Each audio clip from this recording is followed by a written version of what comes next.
رونا ہے نا، بندش ہے، رکاوٹ ہے، پریشانیاں ہیں، دکھ درد ہے، مسائل ہی ہیں.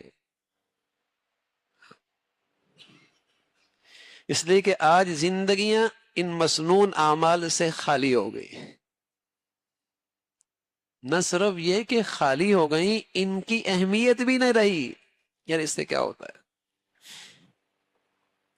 نہ یہ کہ یہ چیزیں زندگی سے نکلی، ان کی اہمیت کا احساس بھی نکلا.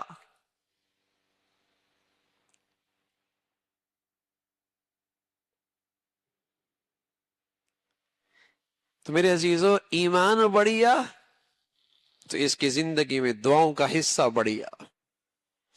کہ ایمان ہے کہ اللہ کے سوا کوئی کچھ نہیں کر سکتا. عزت کے فیصلے ہوں، ذلت کے فیصلے ہوں، اللہ کے ہاں سے ہوتے.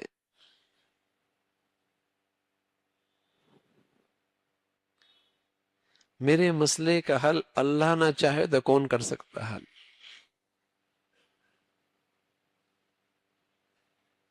جس قدر یہ بڑھیا ایمان ہوگا تو فریاد پہلے اللہ سے ہو، ہر وقت اللہ سے مانگو. پہلے اللہ نعمتیں دے رہا ہوتا تب بھی اللہ کو یاد کرتے تو نعمتوں میں اضافہ بھی ہوتا، برکت بھی ہوتی، اور نعمتیں محفوظ بھی ہو جایا کرتی تھی. تکلیف میں ہوتے، آزمائش میں ہوتے، اللہ کو فریاد کرتے، تکلیف یا تو اس سے نجات مل جاتی، اگر تکلیف میں رہتے بھی تب بھی اطمینان کی زندگی ضرور نصیب ہوتی تھی. اطمینان پھر بھی ہوتا. جب یہ دعا کر لی نا اور یقین ہو گیا کہ اللہ نے اسے قبول کر لیا، تو ایسا ہی ہے کہ تکلیف کی حالت کے اندر بھی آدمی مطمئن رہتا ہے کہ اس سے جو چیز ملی ہے اس مصیبت کی گھڑی میں، وہ اس مصیبت سے بھی بڑھیا چیز ہے. جیسے دکاندار ہیرے رکھی ہوئی ہیں، اس نے ہیرے، اور ایک صاحب آئے اور ہیرا لیا اور اس کے بدلے میں ڈالر دے دیے. اب ہیرا تو اب بھی اس کی دکان سے چلا گیا. دوسرا صاحب آئے، کچھ دکھا کر ہیرا اٹھا کے لے گئے، ہیرا تو یہ بھی لے کر گئے. لیکن بتائیے دونوں صورتوں میں اسی کیفیت میں کتنا فرق ہوگا؟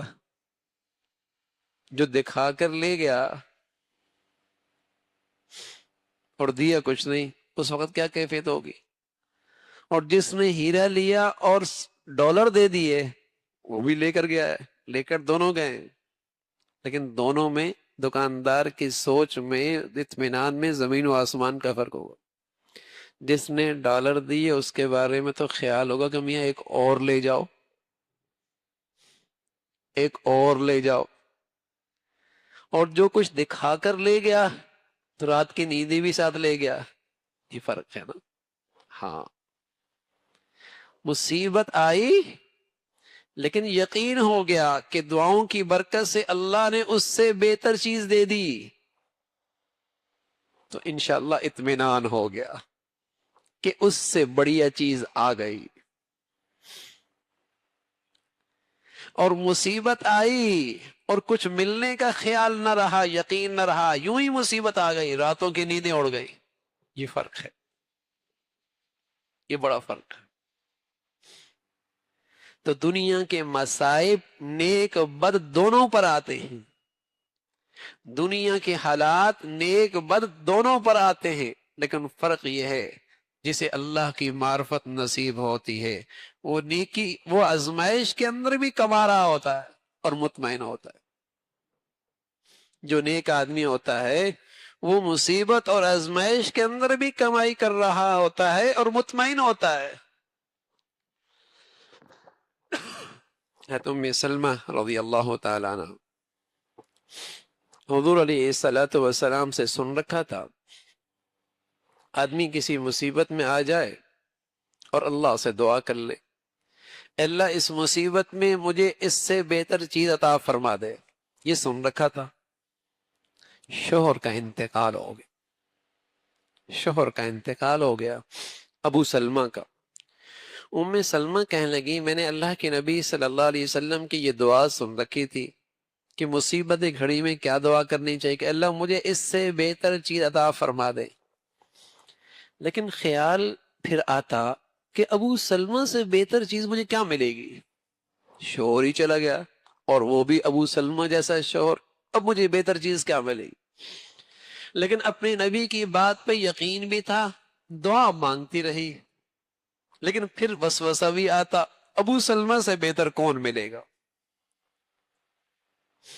فرمایا کچھ ہی دن گزرے کہ حضور علیہ الصلوۃ والسلام کی طرف سے نکاح کا پیغام آ گیا۔